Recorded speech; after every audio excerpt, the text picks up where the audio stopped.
નમસ્કાર વિદ્યાર્થી મિત્રો, હું અંજલિ ખંડેલવાલ આજે વશિષ્ઠ વિદ્યા સંકુલ દિયોદરમાં અમારી શાળામાં ચાલી રહેલી VVS સ્માર્ટ લર્ન જે યુટ્યુબના માધ્યમથી આજે હું તમને ધોરણ 6 માં પાઠ વનસ્પતિની જાણકારીની માહિતી તમને આપવાની છું.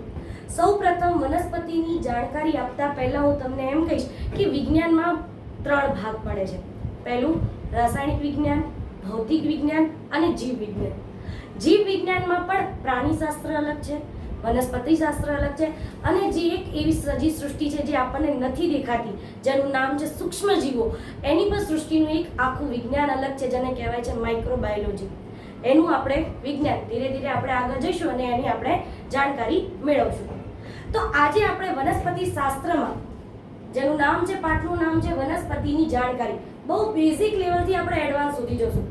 બહુ જ બેઝિક તમને આજે આપણે જાણકારી આપશું, તે તમે શાંતિથી સાંભળો. હું પણ તમને શાંતિથી સમજાવવાનો પૂરેપૂરો પ્રયત્ન કરીશ. તો શરૂઆત કરીએ કે આજે આપણે પાઠમાં કયા કયા મુદ્દાઓ ભણવાના છે. સૌપ્રથમ વનસ્પતિના પ્રકાર તેની ઊંચાઈના આધારે ભણાવશું. એટલે આપણે બધાય જ વનસ્પતિઓ જોયેલી છે, બધાય જોયેલી છે. જ્યારે નજર જે બાજુ આપણે નજર કરીએ ત્યારે આપણને બધી જ વનસ્પતિઓ અલગ અલગ પ્રકારે આપણને દેખાય છે. કોઈ નીચે એટલે કે જમીન ઉપર પથરાયેલી છે તો કોઈ ઊંચે છે. આપણે બધાય જોઈ છે, આપણી હાઈટ જેટલી કોઈક વનસ્પતિઓ છે તો કોઈક વનસ્પતિ કોઈકનો આધાર લઈને ઉપર ચડે છે. આ વનસ્પતિઓ જે છે એની ઊંચાઈના આધારે એને અલગ અલગ ભાગ પાડવામાં આવ્યા છે, એનું વર્ગીકરણ કરવામાં આવ્યું છે. આપણે જોઈશું કઈ રીતે, એના ઉદાહરણ પણ જોઈશું અને કયા લક્ષણો છે જેના આધારે એમને અલગ કરવામાં આવ્યા છે. ત્યારબાદ આપણે વનસ્પતિના ભાગો અને તેના કાર્યો, કે વનસ્પતિના કયા કયા ભાગો છે, કયા કયા અંગો છે અને આ અંગો કયા કાર્યો સાથે જોડાયેલા છે એની પણ આપણે ચર્ચા કરીશું. ત્યારબાદ પર્ણોના પ્રકાર આપણે જોઈએ છે, આપણે બધે જ નજરો કરી ત્યારે બધા જ પર્ણો આપણને અલગ અલગ દેખાય છે. કોઈ પણ આપણને લંબગોળ દેખાય છે તો કોઈ આપણને કેવું દેખાય છે તો કે ભાઈ ગોળ દેખાય છે, દેખાય છે. કોઈ પણ બહુ જ મોટું છે ત્યારે કોઈ પણ બહુ નાનું છે. તો આ પર્ણોના શું છે, તો આ બધા પ્રકાર છે. આ પર્ણો અલગ અલગ પ્રકારના હોય છે. કોઈ પણ જૂથમાં હોય છે જ્યારે કોઈ પણ એકલું હોય છે. તો આ શું છે તો કે પર્ણોના પ્રકાર છે. તો એની ચર્ચા કરશું. સાથે સાથે પર્ણોની રચના પણ જોશું કે પર્ણોમાં કયા કયા અંગો આવેલા છે. ત્યારબાદ આપણે પર્ણોમાં જે આપણને સફેદ કલરની આપણે જે કહીએ છીએ કે એને જે નળી જેવી પાતળી નળીઓ જેવી જે રચના છે, જેને વિજ્ઞાનની ભાષામાં એને કહેવાય છે શીરા. આ શીરાઓની ગોઠવણીના આધારે પણ આપણે પર્ણોના પ્રકાર ભણીશું. ત્યારબાદ આપણે મૂળના પ્રકાર અને તેના કાર્યો જોઈશું કે ભાઈ મૂળ જે છે, બધી જ વનસ્પતિઓમાં એક જેવા મૂળ નથી હોતા. આ વનસ્પતિઓના મૂળ જે છે અલગ અલગ પ્રકારના હોય છે અને અલગ અલગ પ્રકારના મૂળ કઈ કઈ વનસ્પતિઓમાં જોવા મળે છે એ આપણે જોઈશું. સાથે સાથે મૂળના સામાન્ય કાર્યોની પણ ચર્ચા અહીંયા કરીશું. ત્યારબાદ પ્રકાંડના કાર્યો, કે પ્રકાંડ જે છે એ શું કાર્યો કરે છે. ભાઈ પ્રકાંડ જે છે કયા કાર્યો સાથે જોડાયેલું છે, તેના સામાન્ય કાર્યો શું છે તેની પણ આપણે ચર્ચા કરીશું. તો શરૂઆત કરીએ આપણે આપણા પ્રસ્તાવનાથી કે આપણી આસપાસ જોવા મળતી વનસ્પતિઓનું અવલોકન કરી અને તેની યાદી બનાવવાની છે. બરોબર? તો આપણે બધાએ જ વનસ્પતિઓ જોઈ છે. કઈ કઈ વનસ્પતિઓ જે સામાન્ય નામ આપો, વડ, પીપળો, લીમડો, ગુલમોહર, ગુલાબ, જાસૂદ, બારમાસી, આસોપાલવ, આંબલી, આંબો, બાવ, તુલસી વગેરે. આનાથી પણ વિશેષ તમે લોકોએ જોઈ જશે વનસ્પતિ. તમે મને કોમેન્ટ કરીને જણાવજો કે આપણે બીજી કઈ કઈ વનસ્પતિઓ આપણે જોઈ છે. તમારી આસપાસ તમને જોવા મળતી કઈ કઈ વનસ્પતિઓ છે તમે મને કોમેન્ટ કરીને જણાવજો. આ વિશેષ હવે આપણે ચાલુ કરીએ આપણા મહત્વના ટોપિક ઉપર પહોંચી જઈએ કે વનસ્પતિની ઊંચાઈ અને કદ પ્રમાણે તેના પ્રકાર. તો કે પહેલા તો તેના પ્રકાર કયા કયા છે. છોડ, ક્ષુપ, વૃક્ષ અને વેલા. છોડ, ક્ષુપ, વૃક્ષ અને વેલા, આ 4 પ્રકારની વનસ્પતિઓ આપણે લગભગ બધાએ જોઈ હશે જ. બરાબર? તો આગળ વધીએ કે ભાઈ છોડ કોને કહેવું, ક્ષુપ કોને કહેવું, વૃક્ષ કોને કહેવું અને વેલા કોને કહેવું. હવે પહેલી વાત શરૂઆત વિદ્યાર્થી મિત્રો ધ્યાન રાખજો, ક્યારે પણ કોઈ વનસ્પતિને જોવો ડાયરેક્ટ આપણે એવું નથી કહી દેતા કે આ છોડ છે કે ક્ષુપ છે કે વેલા છે.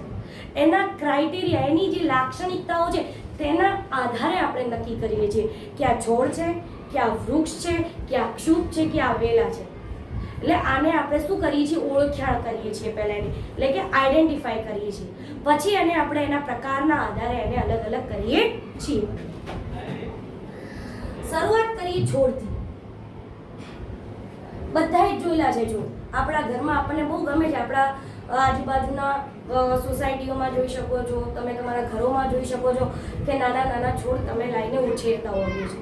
તો કે આ છોડ જે છે એની લાક્ષણિકતાઓ, એના કેરેક્ટર, એના ગુણધર્મો શું છે જેના આધારે એને છોડ કહેવામાં આવ્યું છે. કે વનસ્પતિના મુખ્ય 4 પ્રકાર છે, જેમાંથી છોડ, ક્ષુપ, વૃક્ષ અને વેલ. તો હવે આપણે વન બાય વન એક એક વનસ્પતિને, એના પ્રકારને લેતા જઈએ અને એની લાક્ષણિકતાઓ શું છે એની ચર્ચા આપણે કરતા જઈએ કે કયા કારણોસર આપણે આને છોડ કહીએ છીએ, ક્ષુપ કહીએ છીએ, વૃક્ષ કહીએ છીએ કે વેલા કહીએ છીએ. તો શરૂઆત કરું છોડથી. તો કે ભાઈ છોડ કહેશો કોને?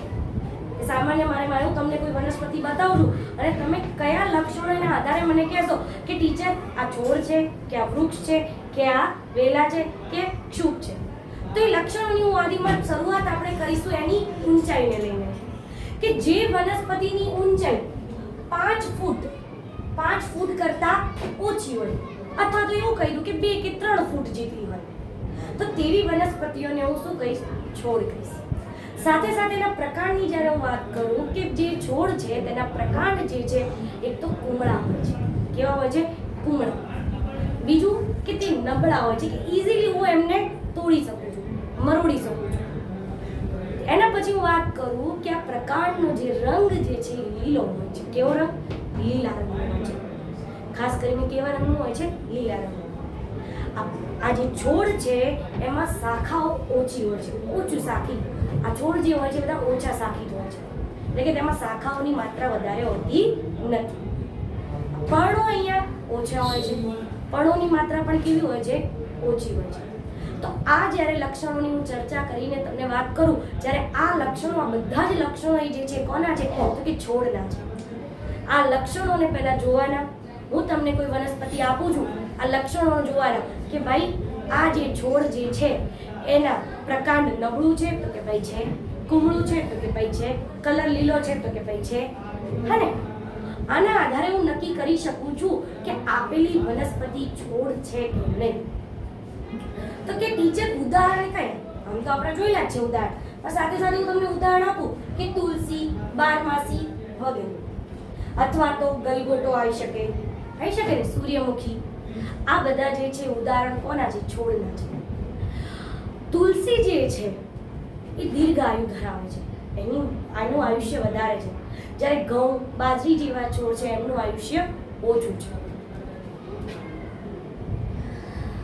વિદ્યાર્થી મિત્રો, તમે મને કોમેન્ટ કરીને જણાવજો કે તમે બીજા કયા છોડ જોયેલા છે. તમે મને જણાવજો. આપણે નેક્સ્ટ લેક્ચરમાં જોઈશું કે તમે કોમેન્ટ કરીને મને કયા કયા છોડના નામ આપ્યા છે. ત્યારબાદ વાત કરીએ આપણે ક્ષુપ, જેને ઇંગ્લિશમાં કહેવાય છે શ્રબ. શું કહેવાય છે? શ્રબ. હવે આ જે છે વનસ્પતિ, આ વનસ્પતિની જે ઊંચાઈ જે છે સામાન્ય રીતે 12 થી 15 ફૂટ જેટલી છે. કેટલી? 12 થી 15 ફૂટ જેટલી. એનાથી કદાચ થોડી ઘણી ઓછી પણ હોઈ શકે, પણ સામાન્ય રીતે જોવા જઈએ તો 12 થી 15 ફૂટની છે. આ વનસ્પતિ જે છે, આ જે ક્ષુપ જે છે, એમના પ્રકાંડ એઝ કમ્પેર ટુ છોડ કરતા થોડા જાડા હોય છે, થોડા મજબૂત હોય છે, અને એમનો રંગ જે છે લીલાશ પડતો બદામી રંગ હોય છે. કેવો રંગ હોય છે? લીલાશ પડતો બદામી રંગ. ધ્યાનથી સાંભળજો.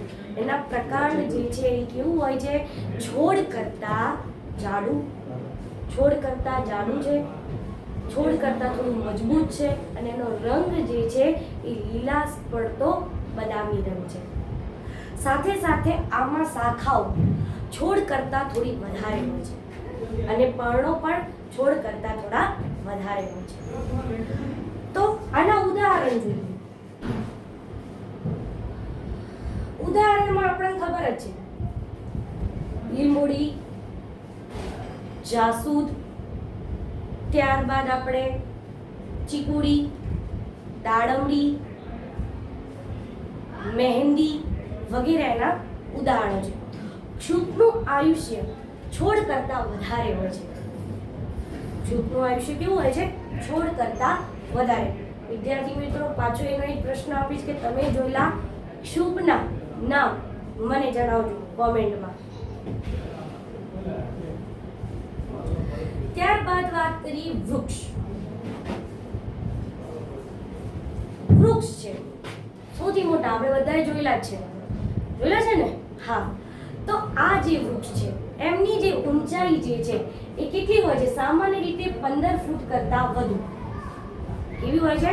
15 ફૂટ કરતાં વધુ. છોડમાં કેટલી કીધી હતી આપણે? 2 થી 3 ફૂટ અથવા તો 5 ફૂટ કરતાં નાની. ક્ષુપમાં આપણે કેટલી કીધી હતી? 12 થી 15 ફૂટ. અને વૃક્ષ જે છે 15 ફૂટથી કેવા હોય છે? ઊંચા. દાખલા તરીકે લીમડો, પીપળો, વડ. આના પ્રકાંડની જ્યારે આપણે વાત કરશું, પ્રકાંડ જે છે તે કેવા હોય છે? તો જાડા હોય છે. પ્રકાંડ કેવા હોય છે? જાડા, મજબૂત. એમનો રંગ જે છે, રંગ કેવો હશે? તો રંગ જે છે કથ્થઈ રંગ છે, ઘાટો કથ્થઈ રંગ. ઘણી વખત એમની સપાટીઓ ખરબચડી થયેલી હોય છે. આ પ્રકાંડ જે છે એ કેવા હોય છે? મજબૂત, જાડા, અને એની જે સપાટી જે છે એ કથ્થઈ રંગની હોય છે. વૃક્ષનું આયુષ્ય ઘણું લાંબુ હોય છે, દીર્ઘાયુ છે, બહુ જ લાંબુ જીવે છે. ઉદાહરણ તરીકે લીમડો, વડ, પીપળો. વૃક્ષનું પ્રકાંડ કેવું હોય છે? મજબૂત. આપણે વાત થઈ ગઈ. ઘટાદાર વૃક્ષો છાંયો આપે છે. આપણે જ્યારે વાત કરી કે છોડને હું એમ કહું છાંયો આપતો નહીં આપે. છોડ આપણને રંગબેરંગી પુષ્પો આપે છે, જ્યારે વૃક્ષો જે છે એ આપણને શું આપે છે? છાંયડો આપે છે. કયા કયા વૃક્ષો એવા જે છે આપણને ઘટાદાર છાંયડો આપે છે? તો લીમડો, જાંબુ, વડ, પીપળો વગેરે. ત્યારબાદ આપણે વિદ્યાર્થી મિત્રો ચર્ચા કરીએ વેલાઓ. એના પહેલા તમે મને જણાવજો કે તમે કયા કયા વૃક્ષો જોયેલા છે. કોમેન્ટમાં તમે મને જણાવજો કે તમે કયા કયા વૃક્ષો જોયેલા છે. ત્યારબાદ હવે વિદ્યાર્થી મિત્રો આપણે વાત કરીએ વેલાઓ. જે વનસ્પતિઓના પ્રકાંડ નબળા છે, ટટ્ટાર નથી, કે જે સીધા ઊભા રહી શકતા નથી, એમને કોઈકના આધારની જરૂર પડે છે, તો આવી જે વનસ્પતિઓ જે છે એને આપણે શું કહીએ છીએ? વેલાઓ. શું કહીશું? વેલાઓ. જે વનસ્પતિઓના પ્રકાંડ નબળા હોય છે અને તે ટટ્ટાર રહી શકતા ન હોય તેવી વનસ્પતિઓને આપણે શું કહીએ છીએ? વેલા. દાખલા તરીકે કારેલા અને દ્રાક્ષના વેલા. બીજા પણ ઘણા બધા વેલા છે, જેમ કે તુરિયાનો વેલો છે, એ એમને બધા ટટ્ટાર ઊભા રહી શકતા નથી. કેટલાક વેલા જમીન પર પથરાયેલા રહે છે. તમે જોયા હશે ઘણા બધા વેલા એવા છે કે જે કોઈનો આધાર લઈને ઉપર ચડી શકતા નથી. એ શું કરે છે? કે નીચે પથરાયેલા રહે છે. કયા છે? રાઈટ, સાચું જ વિચાર્યું તમે. તરબૂચનો વેલો છે ને? તો તરબૂચનો વેલો. બીજો શક્કરટેટીનો વેલો. એના પછી પમ્પકિન, એને કહેવાય છે કોળું. એના વેલા કેવા હોય છે? તો કે જમીન ઉપર પથરાયેલા હોય છે. કેટલાક વેલા આસપાસમાં આધાર માતા તેના પર ચડી જાય છે, એટલે કે આરોહણ કરે છે. દાખલા તરીકે કારેલી અને ગળું. વિદ્યાર્થી મિત્રો, હવે આપણે ફટાફટ નોટ ડાઉન કરી લઈશું. એક્ઝામમાં, પરીક્ષામાં કયા કયા પોઈન્ટ મહત્વના છે. જ્યારે એક્ઝામ ટાઈમે ફટાફટ રિવાઇઝ કરવું હોય, તમે આટલા પોઈન્ટ વાંચીને જાઓ તો તમને 100% એ પ્રશ્નો આવડે. ચલો તો ફટાફટ તમે તમારી નોટબુકમાં ફટાફટ આવું ટેબલ એક ડ્રો કરો, ફ્લો ચાર્ટ ડ્રો કરી દો. જેમાં સૌપ્રથમ આપણે લઈશું છોડ. છોડ જે છે એના કેરેક્ટર શું હતા? એના લક્ષણો શું હતા? તો કે ભાઈ ઊંચાઈ 5 ફૂટથી નાના અથવા નીચા. પ્રકાંડ એમના કેવા હતા? લીલું, કુમળું અને નબળું. પ્રકાંડ કેવા હતા? લીલું, કુમળું અને નબળું. અને ઇઝીલી હું તોડી શકું છું. ફોર એક્ઝામ્પલ, હું એક હાથમાં તમને લીમડાની એક છોડ લીમડાનું એક ડાળી આપી દઉં છું, સામે હું તમને તુલસીની ડાળી આપું. તમે ઇઝીલી કઈ ડાળીને તોડી શકશો? સાચી વાત છે. કઈ ડાળીને તોડી શકશો? તુલસીની ડાળીને. કેમ? તો કે તુલસીની જે ડાળી છે એ કેવી છે? નબળી અને કુમળી છે. શાખાઓ કેવી છે? તો કે ભાઈ ઓછી. શાખાઓ ક્યાં કેવી છે? એ ઓછી છે. તમે જોયું હશે કે ખાલી સિંગલ એક પટ્ટી જેવી જ રચના હોય છે. પ્રકાંડ કેવું હોય છે? સિંગલ એક પટ્ટી જેવું જ હોય છે. ત્યાં વધારે પડતી શાખાઓ હોતી નથી. ખૂબ ઓછી માત્રામાં શાખા. પર્ણો ખૂબ જ ઓછા હોય છે. ઉદાહરણ તરીકે તુલસી, ગલગોટો, સૂર્યમુખી. તમે બીજા પણ લઈ શકો છો ઉદાહરણ, જેમ કે રૂબીએસી ફેમિલીનું જે છે, બરાબર, તમે એની ફેમિલી જે છે એનું એક ઉદાહરણ લઈ શકો છો. ત્યારબાદ આપણે વાત કરીએ ક્ષુપ. જો ક્ષુપનો પ્રકાર ઓળખવા માટે બીજું પણ એક કેરેક્ટરની હું તમને વાત કરું કે એનું જે કેરેક્ટર એવું છે કે પ્રકાંડ જે છે ને એ હેરી હોય છે. હેરી એટલે શું? તો કે ભાઈ રૂછા રૂછા જરીક જરીક આપણને દેખાશે. તમે પોતે નોંધજો, જ્યારે પણ હવે તમે જાઓ છો ફિલ્ડમાં ત્યારે તમારે આ જોવાનું કે શું એનું પ્રકાંડ જે છે હેરી છે, થોડા થોડા વાળ છે કે નહીં એના ઉપર, એ તમે રૂછા અને રેસા એ તમે નોંધજો. વાત કરીએ એની ઊંચાઈની તો 12 થી 15 ફૂટની વચ્ચે હોય છે. પ્રકાંડ જે છે એ મધ્યમ જાડું છે એઝ કમ્પેર ટુ કોના કરતા? તો કે ભાઈ છોડ કરતા. મજબૂત મધ્યમ છે, વધારે પડતું મજબૂત નથી, અને ઇઝીલી હું થોડું પ્રેશર આપી અને એને તોડી શકું છું. કલર જે છે એનો કેવો છે? તો કે લીલાશ પડતા બદામી રંગની. શાખાઓ કેવી છે? તો કે છોડ કરતા વધારે. કમ્પેર કોના સાથે કરવાનું છે આપણે? છોડ સાથે. પર્ણો છોડ કરતા વધારે છે. ઉદાહરણ તરીકે જાસૂદ, કરેણ, રાતરાણી, મહેંદી, દાડમ, ચીકુ વગેરે તમે આના ઉદાહરણ લઈ શકો છો. વિદ્યાર્થી મિત્રો, એક્ઝામમાં જ્યારે પ્રશ્ન પૂછાય છે ઉદાહરણના, ત્યારે તમને જે આવડે છે, તમને જે યાદ છે એવા જ ઉદાહરણ લખવાનો પ્રયત્ન કરજો. અને બીજું આ પ્રશ્ન વર્ગીકરણના રીતે પણ પૂછાઈ શકે છે. 4 માર્ક્સનું વર્ગીકરણ. વૃક્ષની વાત કરીએ તો એની ઊંચાઈ આપણે બધા જોયા જ છે. વૃક્ષો જોયા છે. એની ઊંચાઈ 15 ફૂટ કરતા વધારે. પ્રકાંડ જાડું, મજબૂત અને કથ્થઈ. શાખાઓ કેવી છે? તો શાખાઓ ખૂબ જ વધારે હોય છે. અને તમે જોજો, જમીનથી ખાસે ઊંચા ગયા પછી એની શાખાઓ, એના પર્ણો આપણને દેખવા મળે છે. શાખાઓ ખૂબ જ વધારે, પર્ણો ખૂબ જ વધારે હોય છે. આ પ્રકાંડ જે છે એના એ કેવું છે? તો જાડું, મજબૂત અને કથ્થાઈ રંગનું હોય છે, થોડું ખરબચડું પણ. પર્ણો ખૂબ જ વધારે. ઉદાહરણ તરીકે લીમડો, પીપળો, વડ વગેરે. સાથે સાથે આપણે ચર્ચા કરી હતી વેલાની. વેલા જે છે એ શું કરે છે? તો કે ભાઈ વેલા જે છે એનું પ્રકાંડ જે છે ટટ્ટાર ઊભું રહી શકતું નથી. તે બીજાનો આધાર લઈને ઉપર ચડે છે, એટલે કે આરોહણ કરે છે. બીજો એક વેલામાં એવો પ્રકાર હતો કે જે જમીન સાથે જોડાયેલી, એટલે કે જમીન ઉપર પથરાયેલી છે, જેને કહેવાય છે ભૂપ્રસારી. શું કહેવાય છે વિદ્યાર્થી મિત્રો? ભૂપ્રસારી. ઉદાહરણ તરીકે ભૂપ્રસારીના લો તો તરબૂચ છે, સકરટેટી છે, પમ્પકિન છે, આ બધા એના ઉદાહરણ છે. જ્યારે વેલાઓના ઉદાહરણ લઈએ ત્યારે દ્રાક્ષનો વેલો, કારેલાનો વેલો, તુરિયાનો વેલો, આ વગેરે એના ઉદાહરણ છે. તો વિદ્યાર્થી મિત્રો, આજે આપણે આટલા સુધી રાખીએ. આગળની જે નેક્સ્ટ ટોપિક જે છે વનસ્પતિના મુખ્ય ભાગો, એની ચર્ચા આપણે આગળના લેક્ચરમાં કરશું. Thank you.